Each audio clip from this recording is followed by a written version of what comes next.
સરસપુર વોરાના રોજા વિસ્તારમાં સામાન્ય વરસાદમાં જ રસ્તાઓ તળાવમાં ફેરવાઈ ગયા, જેના કારણે વાહન ચાલકો અને રાહદારીઓને ભારે હાલાકીનો સામનો કરવો પડી રહ્યો છે।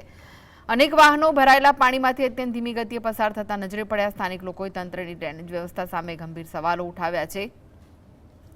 રેડ એલર્ટ વચ્ચે નાગરિકોમાં ચિંતાનો માહોલ વધી ગયો અને આગામી ભારે વરસાદ પહેલા આ સ્થિતિ તંત્ર માટે ગંભીર ચેતવણી સમાન છે। અમદાવાદમાં જે સવારથી જે વરસાદ પડી રહ્યો છે તેને કારણે જેવી વિવિધ વિસ્તારો છે ત્યાં પાણી ભરાવાની જે સમસ્યા છે તે જોવા મળી રહી છે।